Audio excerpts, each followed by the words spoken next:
formation professionnelle, l'organisation imminente des épreuves certificatives nationales et les modalités de gestion des nouveaux centres publics de formation étaient au cœur des échanges entre la ministre provinciale en charge de l'éducation et de la formation professionnelle et l'inspecteur général chef de corps Guillaume Banga Wakimesa le samedi 15 août dans l'espace Grand Katanga lors de la clôture de la mission de redynamisation de la formation professionnelle. La feuille de route de l'inspection générale vise à baliser les terrains pour garantir les bons déroulements des prochaines épreuves certificatives sur l'ensemble de la province. Ephraim Dissengumuka.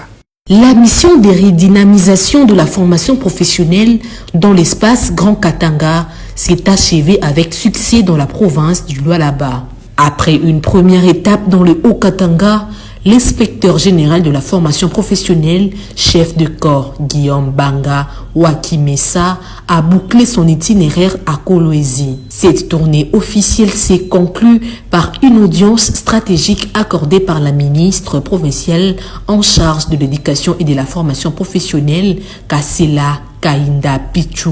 Au cœur des échanges figuraient deux priorités majeures, à savoir l'organisation imminente des épreuves certificatives nationales et les modalités de gestion de nouveaux centres publics de formation construits grâce aux dotations locales, préparation des examens et gestion locale des infrastructures. La feuille de route de l'inspection générale visait principalement à baliser les terrains pour garantir les bons déroulements de prochaines épreuves certificatives sur l'ensemble de la province.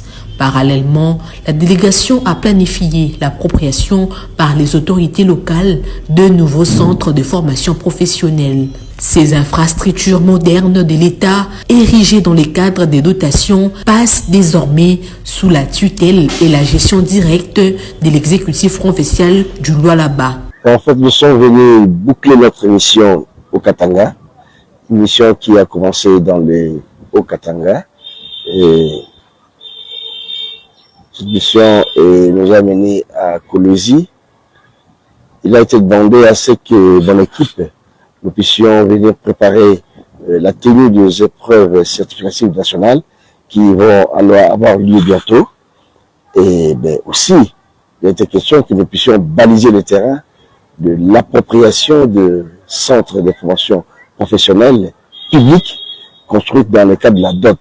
Le Lualaba province pilote pour l'émergence de la jeunesse, saluant la convivialité et l'accueil chaleureux réservé par les autorités du Lualaba. Le chef de corps a rappelé la vision du chef de l'État pour ce secteur d'avenir. Nous retenons que c'est la province pilote, comme le veut le chef de l'État. La formation professionnelle, c'est le levier de développement de notre pays, mais il faut que ça puisse partir de quelque part. C'est ainsi que le chef de l'État a souhaité à ce que le Lualaba soit considéré comme province pilote pour booster la formation des jeunes. Parce qu'en fait, les jeunes formés, c'est l'avenir de notre pays. Grâce à cette synergie renforcée entre le pouvoir central et le gouvernement provincial, le Lualaba se positionne désormais comme le fer de lance de l'autonomisation de jeunes par l'apprentissage des métiers techniques et professionnels.